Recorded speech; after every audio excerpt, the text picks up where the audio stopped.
창세기 25장 28절부터 33절까지 말씀.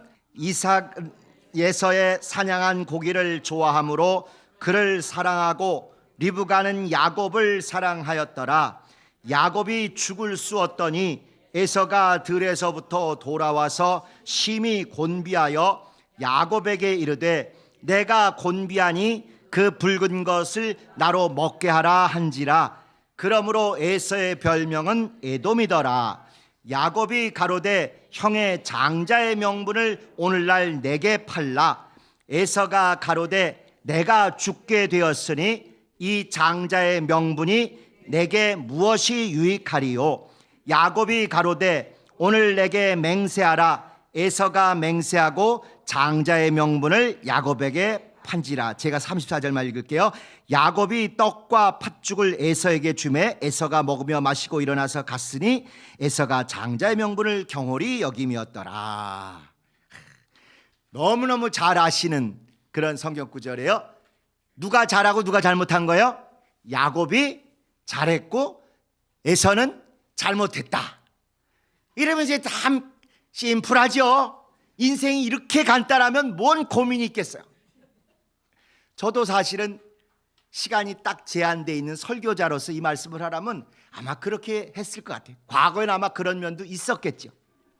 우리 김익회 목사님 오늘 아주 센 얘기하셨지만 또 다른 측면이 있는 걸 모르셔서가 아니라 오늘은 그게 초점이어서 이제 거기에 대한 것만 쫙 하셨어요. 또 시간이 한 2배, 3배로 있으시면 그 와중에 또 사울과 다윗의 미묘한 거시기가 좀 있었겠죠. 그래서 이제 이런 성경 공부 시간에는 설교 때처럼 초점을 하나만 잡고 무조건 야곱만 옳고 에서는 나쁜 놈이 아니라 야곱이 이건 영성으로 좋은 것을 취했지만 요건 무슨 성으로? 인성으로 못된 짓을 하였노라. 이런 걸 우리가 같이 구분해 봐야 우리가 성숙한 신앙, 장년의 신앙이 될 것 아닌가, 이제 그런 생각을 합니다. 또 한편으로 에서는 100% 잘못했어요. 장자권이라는 그 신령하고 중요한 영성을 그냥 별거 아닌 것처럼 냅다 던져버리고 뭐 하는 게 남는 것이다? 먹는 게 남는 것이다. 아유, 우리나라 사람 같아. 딱 먹는 게 남는 것이라 해가지고 그걸 만원에 던져버리고 그냥 냅다 그거 먹고 해버린 건 100% 잘못한 거죠. 영성을 내버리고 가장 적나라한 인성, 위장의 소리를 들은 거죠. 주님의 소리를 듣지 않고 꼬르륵 여기 나는 위장의 소리에 순종한 거예요. 그렇지만 에서가 그렇게 나쁜 놈인가? 신앙에 실패한 건 100% 맞아요. 근데 진짜 그렇게 쓰레기 같고 못된 놈이고 정말 구제불능이었을까? 아마 그랬으면 나중에 야곱 용서하고 다시 화목하고 이렇게 안 됐을 거예요. 뒤끝 있고 진짜 쪼잔한 사람들은 10년 후, 20년 후, 30년 후에도 절대 용서 안 하죠. 두고두고 괴롭히죠. 에서 나름 사나이다움이 있는 거예요. 벌써 딱 육의 사람이고 들판의 사람이고 사냥하는 사람이니까 우리 짐작에도 쪼잔하진 않겠죠. 너무 선이 굵다 보니까 에이 그거 뭐 장자권 같은 거 가져 이랬을 걸로 앞뒤 분위기가 보입니다. 그래서 오늘은 왜 이런 일이 아브라함 가문에는 인성과 영성이 이렇게 어긋나고 또 더 중요한 건 아버지 때로부터 왜 아들에게 이런 게 계속 대물림하는가? 우리 과거의 성락교들은 너무 쉬워요. 해답. 귀신 들어서. 그냥 긴 말이 필요 없어. 따져볼 필요도 없어. 누구한테 다 덤태기 씌우면 돼요? 귀신한테 덤태기 씌워. 그러니까 귀신이 뭐라 그랬어요? 억울하다고. 내가 안 한 것까지도 다 나한테 덤태기 씌우다 그러지 않겠습니까? 하나님이 심판하실 때 왜 너희들은 너희들 잘못한 것까지 다 귀신에게 덮어 씌우냐? 그럴지도 모르겠어요. 그래서 그냥 쉽게 흑백 논리로 나가면은 신앙이 쉬운 것 같지만 우리가 쭉 30년, 40년 신앙생활 해보고 특히 개혁을 해보니까 신앙이 그렇게 만만하거나 진짜 흑백 논리로 되는 게 아니구나. 전 뒤집기 탁 뒤집으면 탁 뒤집히고 탁 뒤집으면 탁 뒤집고 이게 아니라는 걸 드디어 우리가 알게 된 거 아니겠습니까? 그런데 왜 아브라함 가문 이런 게 계속 있냐? 귀신 들어서라기보다 오늘 제목이 나온 대로 아브라함 가문의 계대 전수. 계대라는 게 대를 계승해서 무언가가 계속 흘러가고 있더라. 그래서 부제로 그 집안 가풍이야.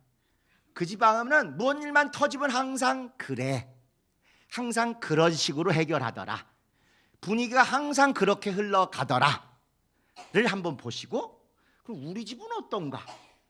뭔 일만 터지면 일단 소리부터 서로 지르는 집안 한번 손 들어보세요. 우리 집안의 가풍은 큰 소리 가풍이다. 모이기만 하면 거두절미 일단 불판부터 끓여오는 집안 계세요 혹시? 일단 굽고 시작하는 집안. 아니면 어떤 집안은 모이기만 하면 뭐부터 깔아요? 담요부터 깔아. 그리고 심오한 회화 공부에 들어가요.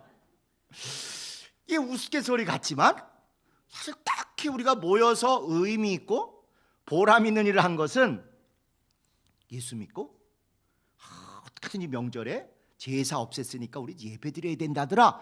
그거 이후에, 그거 이전에는 뭐 딱히 기억에 안 나요. 또 이제 어떤 집안은 모이기만 하면 윤석열이, 이재명이 그냥 정치의 기로 완전히 여의도에 여의도, 집은 딴 데인데요. 이게 다 뭐냐? 그 집안 가풍이에요, 가풍. 그래서 신앙이 겉으로 보면 영성과 인성만 있는 것 같지만 이 사이를 이렇게 갔다 저렇게 갔다가 좌우하는 게 뜻밖에도 그 집안의 분위기, 가풍, 여기 나오는 계대전수대는 무언가가 있는 것입니다. 그러니까 이걸 우리가 좋은 쪽, 은혜로운 쪽, 영성에 더 가까운 쪽으로 가야지, 그냥 두면 대체로 어느 쪽에 항상 가까워져요? 인성, 세속성, 문화성 이런 데 가까워진다 하는 것입니다. 자, 여러분이 얼마나 흑백 논리를 극복하셨는가 또 뻔한 거 한번 여쭤보겠습니다. 예수님이 마가복음 같은 데 보면 막 귀신 쫓고 병 고치고 이러시니까 동네 사람들이 놀래가지고, 아는 사이인데 어려서부터 다 봤는데 그런 희한한 일을 하니까, 야, 쟤 왜 저래? 쟤 뭐야? 하면서 뭐라 하냐면, 쟤가 마리아 아들 목수인데 어쩌다 저렇게 된 거지? 어떻게 쟤한테 저런 게 나타나지? 막 얘기를 해요. 아니, 우리 같으면 옛날인데 누구 엄마 아들이라 그래요? 누구 아빠 아들이라 그래요? 100이면 100, 누구 아빠 아들이라 그럴 거잖아요. 근데 요셉의 아들 예수 아니야? 이렇게 안 하고 마가복음 6장 3절에 보면 마리아의 아들 목수 예수, 왜 저러지? 쟤 어떻게 된 거야? 이렇게 했어요. 오늘의 퀴즈. 왜 예수님을 요셉의 아들이라고 안 하고 마리아의 아들이라고 했을까요? 창세기를 잘 아시는 여러분들이 제일 잘 아실 것 같은데. 어디 경품을 드려야 돼요. 어디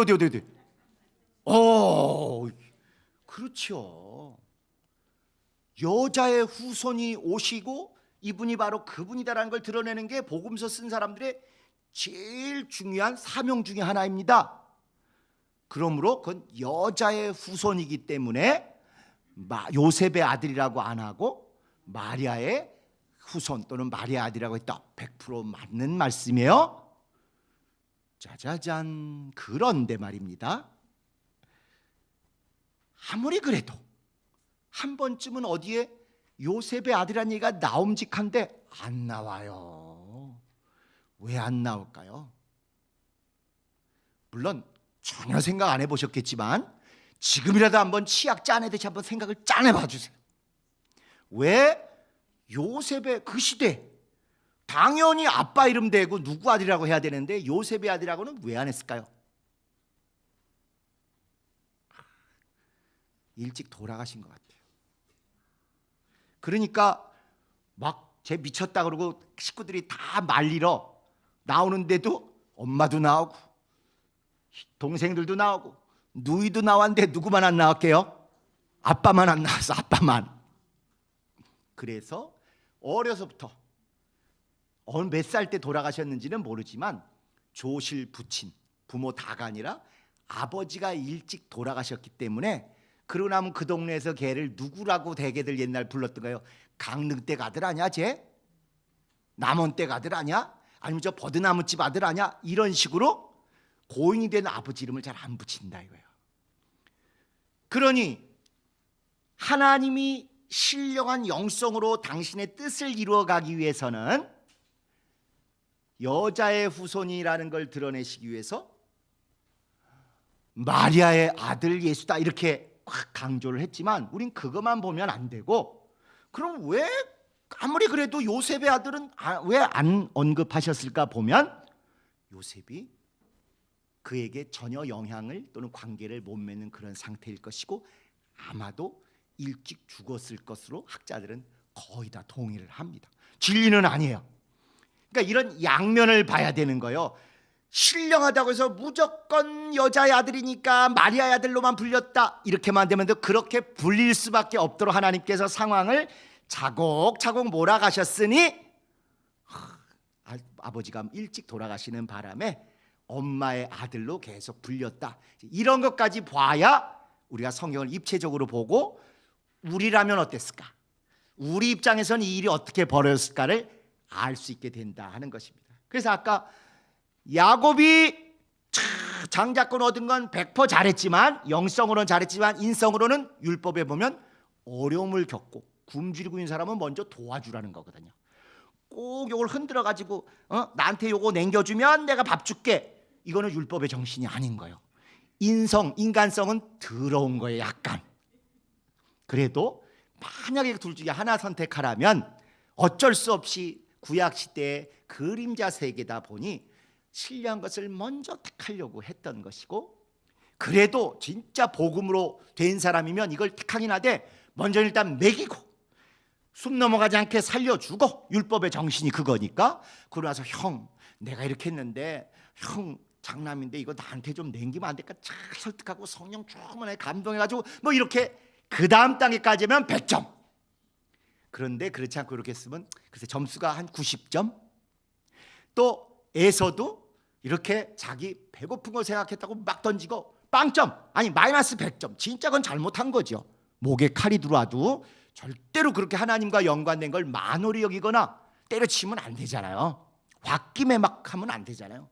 그런데도 건성으로 이렇게 얘기하고 이렇게 하고, 그러면서 자기는 인간적인 생각으로, 아니 뭐 그거 간다고 내가 장남인 게 없어져, 장자권이 어디 가게 싸고 영적인 걸 모르고 인간적인 수준으로만 끝까지 가다 보니 굶주려서 살겠다고 버둥거리는 그건 알겠는데 신앙에 어긋나는 그런 면을 보여드린 거죠. 그래서 우리 집안은 모이면 뭐부터 하는가, 우리 집안은 사건 사고가 터지면 어떻게 접근하는가, 정말 내가 내 아들 딸은 진짜 성락교회 열심히 다닌다고 거의 미안할 정도로 제대로 부모 노릇을 못한 면이 있지만, 우리 손자 손녀 증손자 증손녀를 위해서 내가 진짜 우리 가문을 최소한 이거는 꼭 마련하고 갔으면 좋겠다. 그게 여기 나오는 아브라함 가문의 계대 전수를 뛰어넘어서 우리 정말 신약 성도 가문의 계대 전수. 그래서 그 가문의 거룩한 가풍이야. 그냥 인간적인 가풍, 문화적인 가풍이 아니라 거룩한 가풍이 꼭 한번 시작되는 그런 출발점이 됐으면 좋겠습니다. 자, 한번 읽어보시죠. 계대 전수. 가족의 정서, 문화, 분위기 같은 것이 여러 세대를 걸쳐 전수된다는 것을 가족 치료에서 다세대 간 전수 과정, 여러 세대를 거쳐서 전수된다 이런 건데 줄여서 계대 전수라고 표현한다. 가족의 의사소통 방법이라든가, 일단 소리부터 지르는 집안 있죠? 그렇지 않고 왜 그래 하고 묻고 얘기하게 잘 유도하는 그런 또 가문이 있을 수 있고, 이렇게 가족의 의사소통 방법이라든지 가족 내 역기능적 형태로 인한 가족 분위기는 일단 뭘 집어던지고 술 먹고 다 풀자고 뭐 이런 식으로 가는 이런 가족 분위기는 세대를 거쳐 유사하게 나타난다는 개념이다. 부모의 정서적 체계, 이런 부모가 어떤 패턴으로 어떤 정서와 어떤 분위기로 하는가, 이 체계는 유전이 아니다. 유전이라기보다는 어려서부터 눈에 그냥 보고 몸에 밴 삶의 방식을 통해서 자녀에게 영향을 미치게 될 가능성이 매우 높다.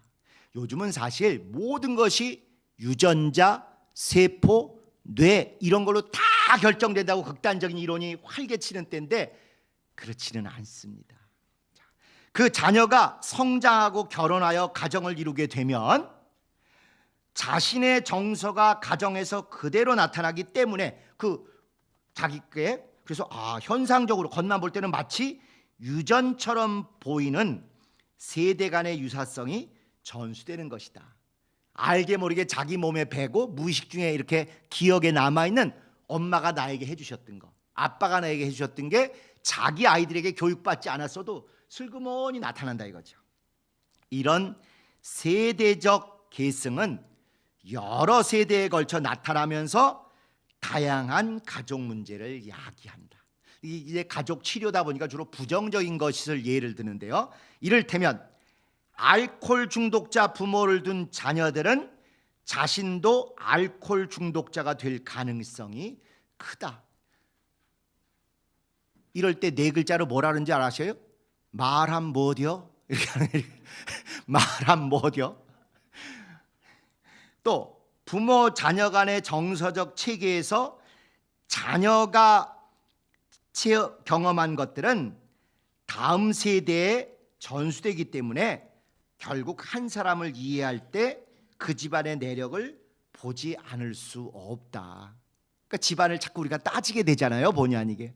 알코올 중독자 예를 들었습니다마는 가슴 아프긴 하지만 부모님이 정말 가슴 아프고 사정이 있어서 갈라쓰고 나면 아이들이 이혼에 대한 부담감을 훨씬 덜 느끼게 되지요. 그래서 부모가 화목하게 치고받고 어떻게 그냥 미운 정 그냥 다 들면서 하시는 걸 그래도 보여주셔야 우리 아들 딸들이 쉽게 헤어지지 않고 끝까지 정 중에 최고로 무서운 정이 무슨 정이요? 미운 정 들어서까지 이렇게 가는 거 아니겠습니까? 근데 부모가 미련없이 쿨하게 요즘 제일 멋있어 보이는 쿨하게 갈라지면 부모님은 30년 후에 갈라지셨지만 자녀들은 10년 후에 갈라지고 그 다음 자녀들은 몇 년 후에 갈라져요? 3년 후면 갈라지는 거예요. 이게 안타까운 사정이지만 교회에도 이 흐름이 안 들어왔으면 하지만 슬그머니 들어오게 되죠. 제가 미국 처음 가기 전에 여러 가지로 들은 얘기 중에 이런 게 있어요. 미국에서는 나의 아들, 너의 아들, 우리 아들 이 단어를 잘 구분해야 된다는 거예요. 뭔 얘기인가 했더니 하도 이혼하는 가정이 많고 재결합하는 가정이 많다 보니까 아들이 세 종류가 있는데 남편이 전에 낳아서 온 아들이 나의 아들, 새로 재혼한 분이 전에 가정에서 낳아서 데리고 온 아들이 너의 아들, 우리가 재혼해서 만든 아들이 우리 아들, 단수 복수가 다 다른 거예요. 이렇게 우스갯소리인 줄 알았어요. 가보니 정말이더라고. 특히 이제 대도시일수록 그런 게 심하다 보니까 가정환경조사 이런 거 있잖아요. 우리 옛날에 그런 거 할 때 그런 걸 잘 못 묻게 해요. 아이들에게 상처되니까. 그럼에도 불구하고 아이들끼리 얘기하다가 얘기하는데 우리 엄마 아빠 지금 결혼한 지 15년 20년이 넘으면 애가 놀랜다는 거야. 친구 애가. 아니 어떻게 아직까지 살아? 초등학교 중학교 애들끼리 만나서 대화하는데 어떻게 아직까지 붙어 사냐는 거예요. 망쳐든 나라 저주받은 나라인 줄 알았건만 메이드 인 USA는 한국에 빨리 와요 늦게 와요? 엄청 빨리 수입되잖아요. 안타깝게도 가슴 아프게 우리 주변에도 이런 일이 하나씩 둘씩 늘어나더니 사회 환경까지 결혼하기 어려워지고 뭐 정말 여자들 경제적으로 독립하고 이런 건 다 좋은 일인데 안타깝게도 같이 하늘 아버지 집까지 같이 가는 가정을 이룬다는 게 옛날엔 그게 당연했는데 요즘은 중간에 선수 교체가 있는 게 당연한 것처럼 이렇게 우리가 될 줄 어떻게 알았어요? 그럼 그걸 꼭 제가 이자 혼자 이 얘기를 해야 되겠습니까? 하여튼 그래서 여기 알코올 중독자 할아버지 할머니 부모가 계시면 그냥 어려서부터 보고 배운 게 있고 학교는 안 가도 어디 가서 뭐는 해와야 돼요. 양조장 가서 그냥 그 노란 주전자에다 막걸리 받아와야 되잖아요. 그래도 우리 부모님 세대나 우리 세대까지는 잘 그래도 어르신 모시고 순종하고 이래가지고 그거 했다고 타락한 사람 없잖아요. 그런데 우리 다음 세대는 뭐 일상이 술 먹는 세대잖아요. 술권하는 사회. 대학교 가보니까 수업은 개근으로 빠져도 술자리는 절대 안 빠지는 놈들이 있더만요. 제가 관악산에 붙어 있는 서울대학을 다녔지 않습니까? 제가 관악산을 한 번도 못 올라가봤어요. 4년 동안. 그 옆에 붙어 있는데도. 근데 딱 한 번 그 입구까지 갔는데 뭐 하러 갔겠어요? 술 먹으러. 부끄러운 얘기지만 수업엔 안 들어와도 수업이 머니까 저기 그냥 꼭대기층에 있으니까 그냥 옆에 가다가 사망의 음침한 골짜기로 빠져요. 자꾸 이렇게 해가지고 그 개천 건너서 꼭 그냥 관악산 입구 유원지에 술집들은 애들이 넘쳐나. 강실보다 더 많아요. 이게 알코올 중독이 아니라고 본인들은 우기지만 그냥 일상이 술이면 술이 너무 당연시 돼가지고 3대에 가면 그냥 뭐 술 먹고 그냥 우리 가족은 아주 화목하다고. 그렇죠. 술자석에서 화목하지만 그게 그 다음 세대까지 계속 몸에 축적이 되고 영향을 미칩니다. 안타깝게 이렇게 이혼이라든가 가정의 불화 이런 것들이 없었으면 좋겠는데 그 업계에서 우리 세대가 노력한 것만큼 다음 세대들도 좀 비슷하게 해주시면 참 가족을 화목하게 갈 텐데 이게 참 쉽지 않죠. 지옥 안 가고 천국 가는 건 너무 쉽잖아요. 그런데 그게 개인전은 쉬운데 단체전, 가족전이 이렇게 어려운지 몰랐습니다. 분명히 사도행전에 주 예수를 믿으라. 그리하면 너와 네 집이 구원을 얻게 될 거라고 말씀하셨고 약속하셨기에 우리가 그걸 했는데 사회의 격변이 더 세다 보니까 특히 우리 교회는 지난 8년간에 걸친 그런 참혹한 격변까지 겪는 바람에 더 안타까운 사정을 충분히 우리의 과거의 영성이면 붙들어낼 수 있었을 줄 알았는데 본의 아니게 지금 어려운 사정을 겪는 가정도 있게 됐습니다. 꼭 우리 만회하고 오늘 말씀드린 대로 다시 한번 우리가 영성으로 재무장에서 꼭 이루어내도록 하십시다. 그 다음 읽어보시겠습니다. 그래서 한 사람을 이해할 때 그 집안의 내력을 보지 않을 수 없다. 바로 다세대 간 전수 과정에서 역기능적이고 부정적인 면이 이어져 내려오기 때문이다. 부모는 자녀를 양육할 때 좋은 모습, 바른 모습을 보여주어 장차 새로운 가족과 가정의 핵이 될 자녀가 건강하고 건전한 성인으로 성장할 수 있도록 노력을 기울여야 한다. 그래서 이제 우리가 집안을 보고 결혼을 하는데 계속 이렇게 집안만 보고 결혼을 하면 정말 어렵고 힘든 소위 흙수저였던 사람이 은혜 받고 새 출발하려고 그러는데 시장에서 팔리겠어요? 안 팔리겠어요? 제 고아래 고아. 부모님 없대. 아무리 그가 정말 은혜를 제대로 받고 정말 오직 주님만 바라보며 살아오는데 그래도 지금이야 저렇지만 나중에 주먹이 올라갈 수도 있고 뭐 술 담배에 빠질 수도 있고 미호경 있잖아. 미호경 없을 수가 없을 거야. 자, 이것과 오늘 우리가 상고하려는 계대 전수하고 무슨 관계가 있을까요? 계대 전수를 생각하면 집안 시원찮은 사람하고는 절대 하면 안 돼. 그렇게 되면 우리 교회 싱글이 더블보다 훨씬 더 많아지겠죠.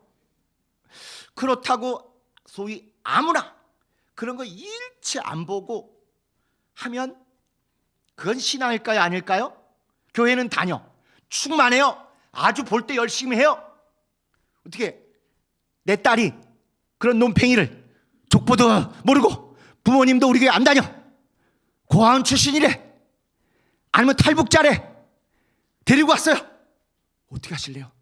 딸 있으신 분들, 손녀딸 있으신 분들. 입구 컷이라 그럽니다. 요즘 젊은이들은 입구에서 잘라요? 어떻게 해요? 쉽지 않죠. 그럴 때는요 이런 얘기를 같이 하는 거예요.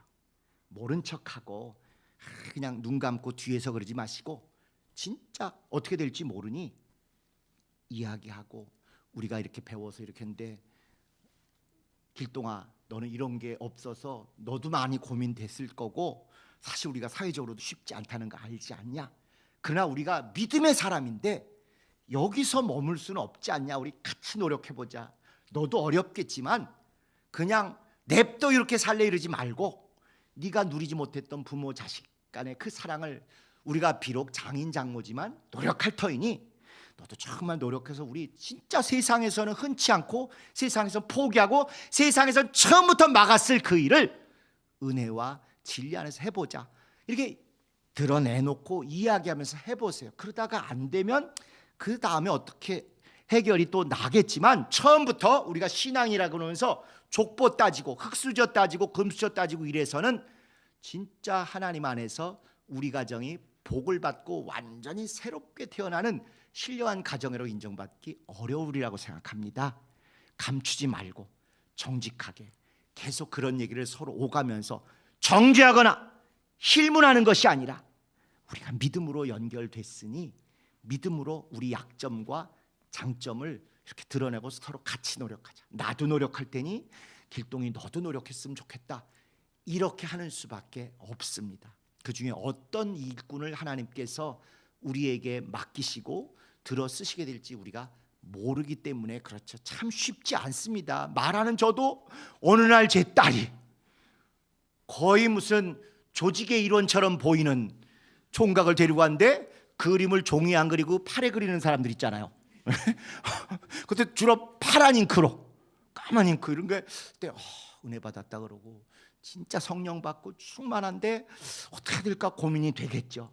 저 같으면 이렇게 감추지 않고 드러내고 우리 같이 노력하자고 진짜 저희 친 아들 딸보다 더 고민하며 대화하게 될 것 같습니다.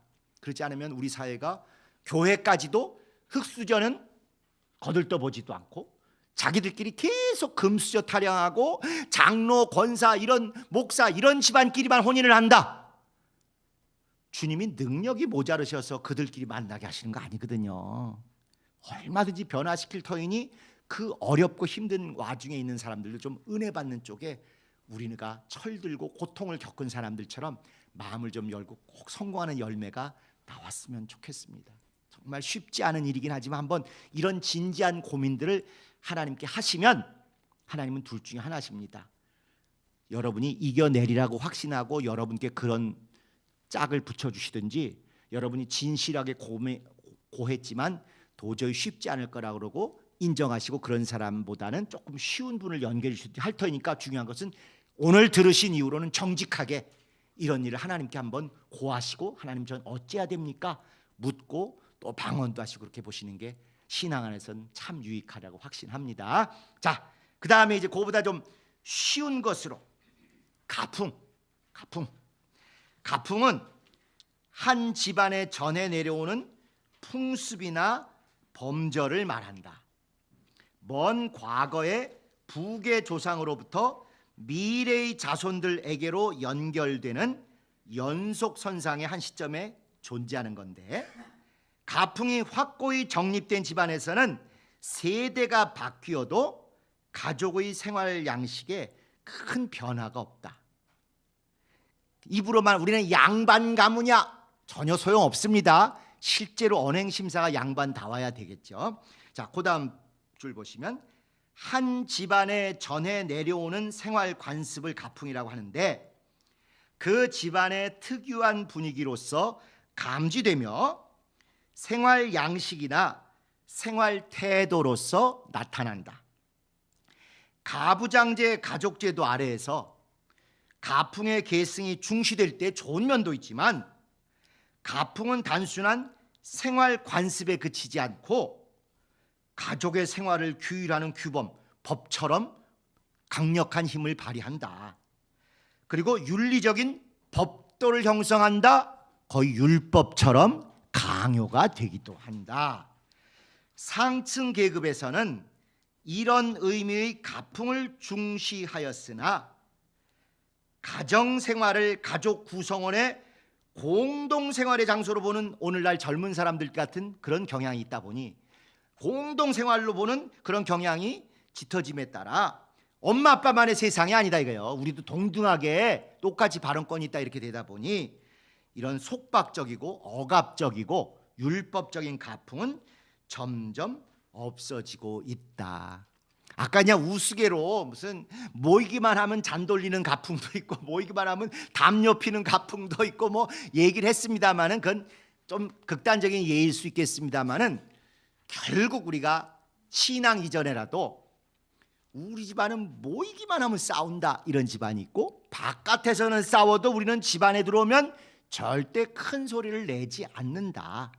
엄마 아빠가 하시는 얘기가 비록 부당하고 시대 안 맞고 해도 그 앞자리에서는 대놓고 들이받지 않고 예 알겠습니다 엄마 건강하세요 이러고 잘 다독거리 우리끼리 해결한다.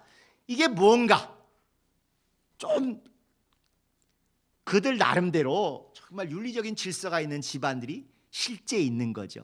근데 그게 없이 억압적이거나 방탕하거나 이렇게 있으면 아이들 입에서 이제 독립하고 결혼하고 애기 좀 낳고 나면 첫 번째 나오는 얘기가 단어가 뭔지 아십니까? 문장이 나는 아빠같이 안 살아. 장녀들이 제일 평생 많이 하는 소리가 뭔지 아세요? 나는 엄마같이 절대 안 살아. 좋은 쪽으로 가능하면 나도 엄마 아빠처럼 그런 사람 만나서 행복하게 즐겁게 재미나게 살고 싶어. 농반지만 반만 섞였어도 엄마 아빠 앞에서 그런 말이 오고 가는 집안하고 꼭 그건 기독교 집안만의 문제가 아니지 않습니까? 그런 말이 오고 가는 집안하고 눈만 뜨면 아빠하고 눈싸움을 하고 엄마하고 눈싸움을 하면서 난 아버지같이 안 살아. 응? 아버지는 나한테 이랬지만 난 절대 우리 아들한테 안 그럴 거라고 그냥 씩씩거리면서 독립만세를 집안마다 하면 되겠어요 안 되겠어요? 응? 제가 전에도 한번 말씀드렸는데 저 권사님들 모시고 한번 새벽기도 운행하면서 평생 충격적인 그분들의 잠언을 들었어요. 그분들이 하시는 말씀이 며느리하고는 살아도 딸하고는 못 살겠대. 이게 마음에 팍 와닿으시는 분이 계실 거예요. 딸은 이제 다 컸다고 엄마가 눈에 안 들어와. 얘 이거 핸드폰 이거 어떻게 하는 거니? 이거 좀 한번 해줘봐. 몇 번째 해주는 게 지금 엄마는 한 번 했으면 그거 좀 잘하지 말이야. 언제까지 나한테 그걸 기대냐고. 이렇게 한 3번만 면박받으면요 그 다음부터 겁이 나가지고 딸한테 해달라는 얘기를 못 하겠더래요. 그런데 차라리 며느리는 서로 선을 지켜왔잖아요 지금까지. 그러니까 이제는 공격도 서로 그걸 안 넘어요. 시어머님도 선을 잘 안 넘으시고 며느님도 선을 잘 안 넘어서 정말 성도 대하듯 교회에서 권사님 대하듯 애기야 이거 좀 어떻게 하니? 예 알겠습니다 그러고 내가 덤덤하게 해줘. 근데 딸은 단순히 고건이 문제가 아니라 그걸 부탁하기까지 몇십 년이 걸린 거예요. 어려서부터 축적되고 누적된 30년 40년 50년의 울분이 핵폭탄처럼 빵 터지는 걸 할 때마다. 그래서 딸들이 무섭대요. 물론 아주 부드럽고 다정다감한 사람들이 있지만 대체로 특히 장녀들은 그렇게 무섭대. 원수의 핍박과 환난은 다 이겨도 딸의 핍박은 너무 무서워서 딸에게 뭐 얘기가 그렇게 겁난다고 권사님들이 그러시더라고요. 처음 알았어요. 그렇구나. 차라리 며느님하고는 서로 불가근 불가원 등거리를 유지해 왔기 때문에 서로 예의를 갖추며 대화하고 이게 되는데 딸한테는 꼬투리 한번 잡혔다가는 창세전의 일부터 쫙 올려가지고 엄마가 더 몰리더래요. 그래서 너무 그런 맨날 그 일을 다 겪고 나신 권사님 한 3분이 저한테 그 얘기를 목사님 며느리하고는 살아도 딸하고는 못 살겠더라고요. 그래서 난 거꾸로 얘기하신 줄 알았어. 권사님 나이 드시더니 막 말이 헛나오시나 봐요 했더니 아니라면서 이 얘기를 하시는데요. 마음에 확 와닿더라고요. 그러고 나서 연속극 본 것들을 딱 복습해 보니까 맏딸들, 장녀들의 제일 많은 대사가 뭐예요? 난 엄마같이는 절대 안 살아. 아빠한테 맨날 이렇게 구박받고 아빠한테 한마디도 못하고 아빠가 말이야 설거지 다 하고 들어왔으면 차려 먹으라고 그랬는데 말은 나한테는 그러고는 또 차려주고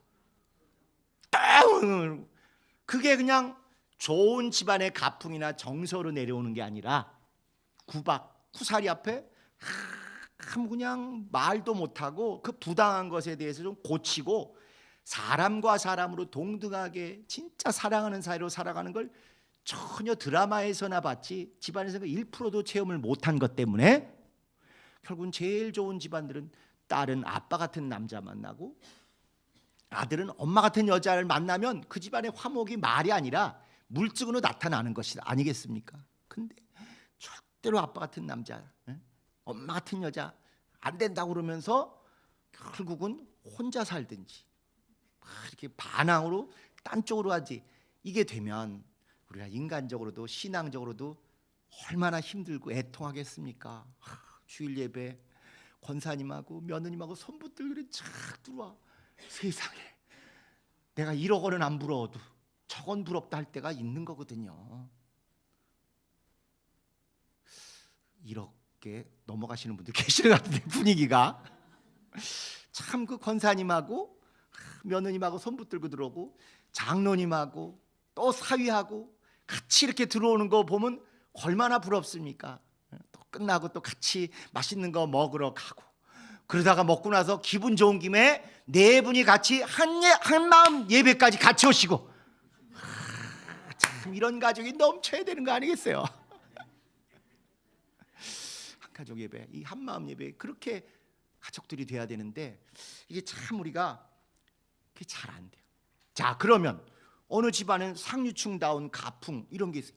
제가 잘 아는 유명한 연예인, 유명한 재벌 집안의 연예인 이혼한 얘기를 들어보니까 그도 굉장히 똑똑한 여자예요. 여자 배우인데 그래서 그 집안의 재벌 가문의 며느리로 갔어요. 연예인이지만 갔는데 자꾸도 노력하고 또 부잣집 며느리 재벌 가문 딸이나 며느리들은 저 방배동 그 유명한 여자 할머니 집에 가가지고 요리 배운다 뭐 이런 얘기 들어보셨죠? 아무리 그런데 안 살아도 들어는 보셨을 거 아니에요. 거기 가면 다 재벌 가문의 딸 며느리, 재벌 가문의 며느리지만 얜 출신이 또 어디요? 또 다른 재벌의 딸이면서 온 거잖아요.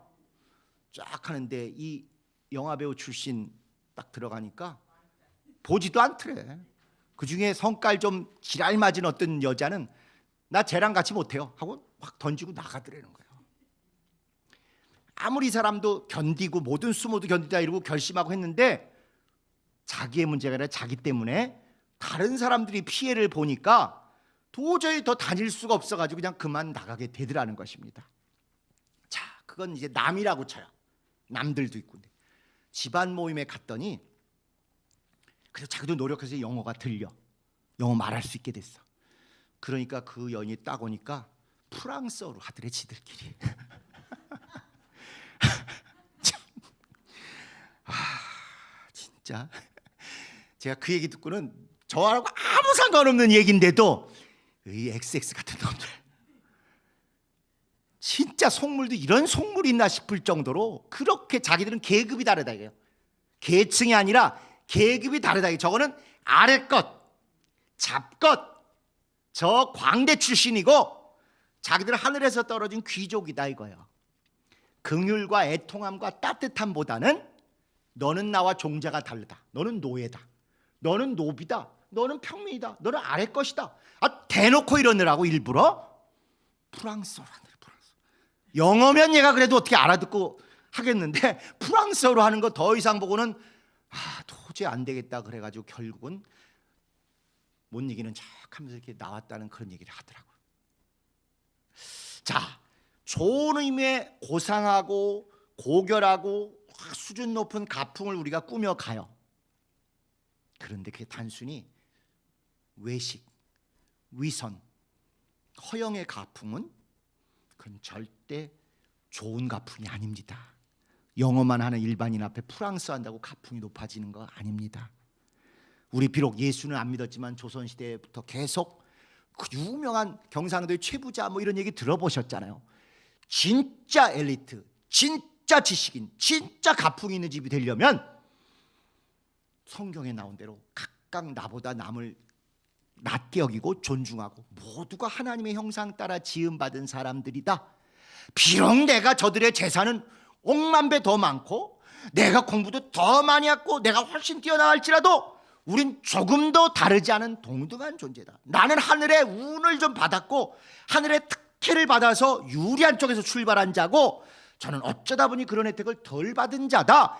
아주 귀에 못이 배기도록 이런 사고방식을 가진 사람이 진짜 지식인이고 진짜 양반이고 진짜 성경 못지않은 온전한 가풍 있는 그런 집안입니다. 하다못해 멀리 갈 것도 없이 무슨 이시영 부통령 집안, 그 집안도 이회영, 이시영 이런 모든 분들이 다 독립운동하느라고 재산 거의 거덜내고 이러고 그거 대가를 또 구하지도 않고 거의 다 초토화가 됐어요. 독립운동하신 분들이나 또 여러 가지 어려움을 겪은 분들이 다 꼭 어려운 데서 그 일을 겪으신 분만 아니라 오히려 우리 사회는 더 상류층의 양반, 부자, 공부를 먼저 많이 한 분들이 그런 걸 많이 했더라고요. 그렇기 때문에 외식이나 위선이 아니라 오히려 그런 것을 혜택이고 빚이다, 사회적인 빚이다, 이웃에 대한 빚이다, 하나님 앞에서 은혜뿐만 아니라 내가 세상적으로 문화적으로 얻은 빚이다, 이렇게 생각을 하고 어떻게든지 나는 우리 사회 걸 누구보다 더 많이 돌려야 된다. 이미 내가 20살 될 때까지 또는 30살 될 때까지 너무 많은 특혜를 받았다. 그러니까 이들에게 정말 더 많이 내가 희생하고 흘려보내고 내가 가진 거 당장 굶어 죽지는 않아야 되겠지만 할 수 있는 것들을 보람 있게 해야 한다. 특별히 우리 아이들은 귀족 집안처럼 온갖 교육의 특혜를 받았지만 그러지 못한 아이들에 대해서 미안함도 가지. 저런 건 눌러야 돼. 너희들만 특별히 이렇게 교육 많이 받아. 지금 우리나라의 최고 문제가 뭡니까? 교육 격차가 완전히 왕족과 노비 수준으로 벌어지잖아요. 어려서부터 영어 유치원을 다니고 온갖 예체능을 다 과외받는 여러분, 멀리 있는 분들하고 우리 신길리안하고는요 따라갈래야 따라갈 수가 없어요. 우리도 모르는 사이에 우린 그 모든 물질을 먼저 그의 나라와 그의 의를 구하느라고 주님 께 투자한 그 사정에 격차가 너무 벌어져 버렸어요. 그러면 이런 걸 먼저 안 사회 지도층이, 노블리스 오블리주 뭐 이런 거 들어보셨잖아요. 사회적 책임을 다하고 지식인 다음, 지도자 다음을 이렇게 본을 보이는데 우리는 계속 또 격차가 벌어지는 여기에 편승해 버렸습니다. 이미 우리 노력 갖고 안 돼요.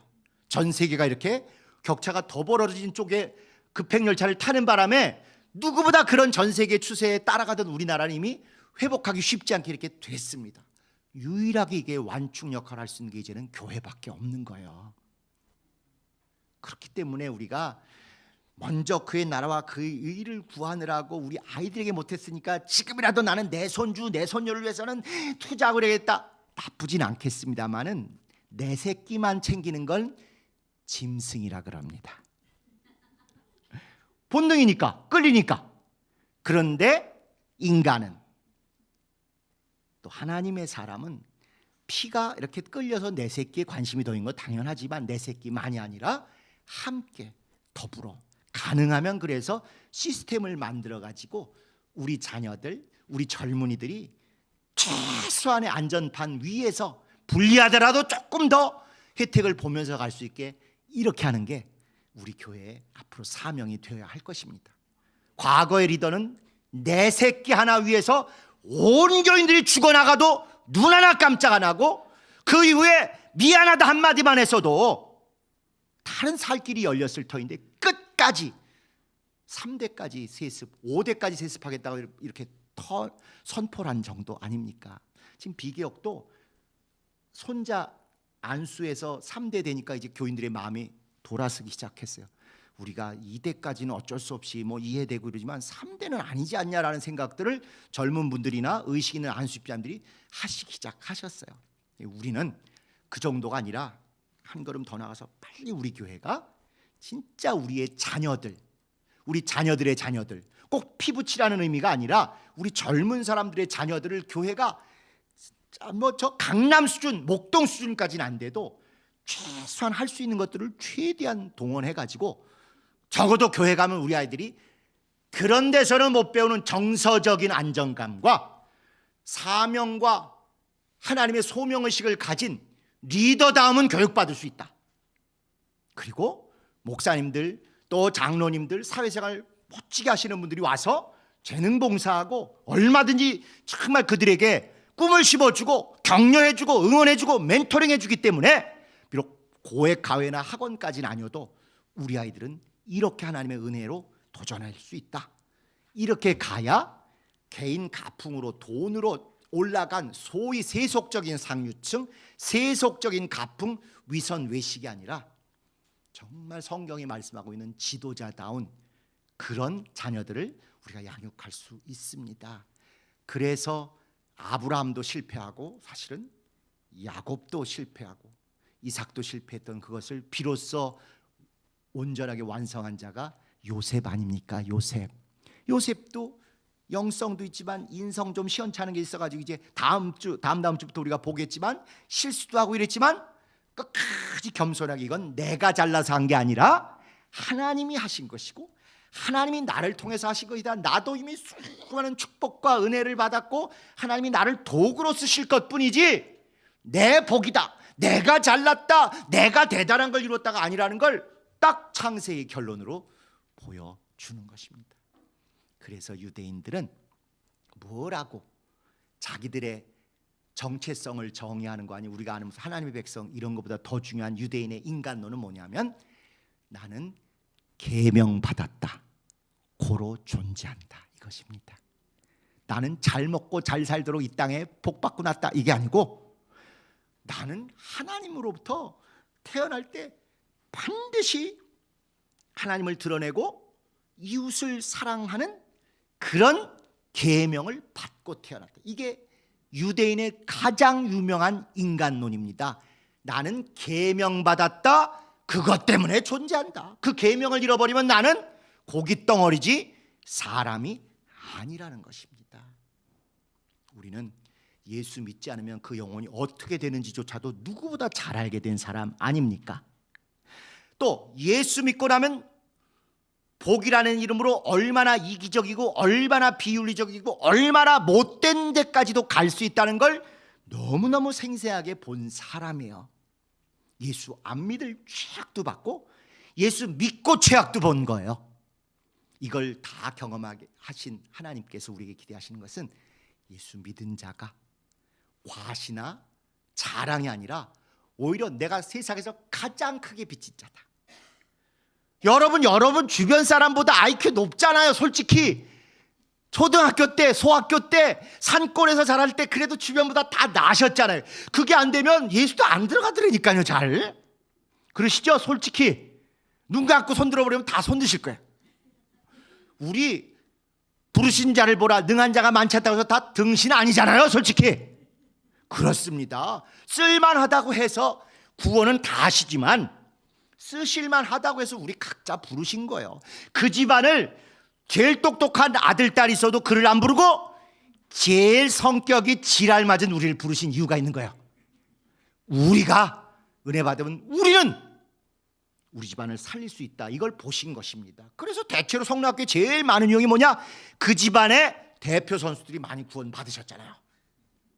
그리고 그 대표 선수가 온갖 핍박과 환난과 조롱 중에도 끝까지 버텨가지고 또 집안을 기경하듯 들러엎어가지고 예수 믿게 했고 다 흔들려도 끝까지 안 나가고 또 여기 머물러 계시고 우리 주님이 지옥 갈 사람을 구원하신 거 100% 맞지만 또 쓰시려고 괜찮은 사람들로 인정하시고 부르시고 여기까지 붙들고 계신 것입니다.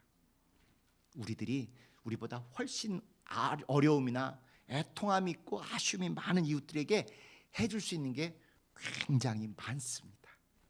가풍이 단순히 뭐 먹는 거 좋아하고 아브라함 가문처럼 또 이삭이나 에서나 트라우마가 있다는 이유로 뭐 먹는 거예요. 이삭도 고기 좋아한다 그랬잖아요. 그러니까 에서도 우리 집은 먹는 게 가문이야, 먹는 게 가훈이야, 먹는 게 남는 거다. 가훈으로 딱 써 있는지도 몰라요.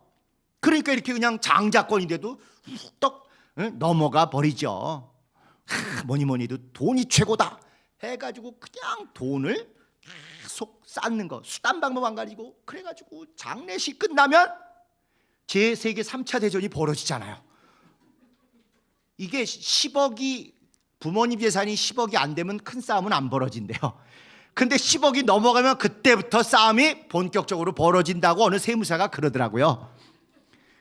겪어보지 않아서 잘 모르겠습니다만은 그게 과연 집안, 제 자랑이 아니라 저희는 돈 보기를 진짜 멀리 보라 그래서 돈 문제로 제가 이렇게 휘둘리라고는 상상도 못했는데 교회 와서 그랬는데 개혁해 보니까 의외로 교회를 다녀도 돈에 대해서 민감하신 분들이 많다는 걸 알고 제가 인생을 진짜 모르는구나, 사람을 너무 모르는구나, 세상을 모르는구나를 뒤늦게 참 많이 느꼈습니다.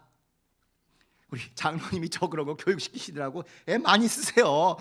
나는 그냥 그 사람 말하는 대로 믿고 돈이 아닐 거라고 하는데 아마 이걸 거라고 하시는 거 보면 90% 이상 딱딱 맞더라고요. 대체로 사람들이 의사결정을 할 때는 돈 때문에 한다는 거를 뒤늦게 알았어요. 저희 집은 가풍은 돈이 많지도 않으면서 돈을 별로 생각 안 하고 살았는데 그러더라고요. 또 저는 기껏 아버지한테 배운 게 뭐냐면 딱 끝나면 사탕이나 과자, 샌베 과자 같은 거 도매로 파는 집을 딱 가져가서 골라. 딱 이게 한 푸대 들고 나와보고 그러니까 아버지는 의뢰 이래야 되는 거구나. 그리고 아버지는 돌아올 때 반드시 검정 비닐에 뭔가를 들고 들어와야 되는 거구나 해가지고 애들이 먹지도 않는데 좋아하지도 않는데 괜히 내 생각에 좋은 거 가져갔다가 1년 이상 머무는 과일들이 있더라고, 과자들이 있더라고요. 어떻게 해서든지 그냥 저 버스 정류장에 내리면 꽈배기라도 검은 봉지에 들고 들어가야 된다고 사명을 느끼는데 또 애들 마음 안 그런 것 같아. 가풍이라고 하기도 그렇지만 결국 우리 모두는 부모님이 했던 그런 소박하지만 머리에 남아있고 또 기억에 남아있고 짠한 것들을 따라가게 돼 있지 않습니까? 이런 아기자기한 것 차원뿐만 아니라 고상하고 거룩하고 정말 역사를 생각하고 하늘을 생각하고 이웃의 영혼을 소중히 생각하는 그런 가풍이 여기 나온 대로 계대전수, 전 세대 간 전수 과정을 통해서 신앙과 함께 이런 고상하고 거룩한 가풍이 여러분 가정마다 넘치게 되시기를 예수님의 이름으로 진심으로 축복합니다.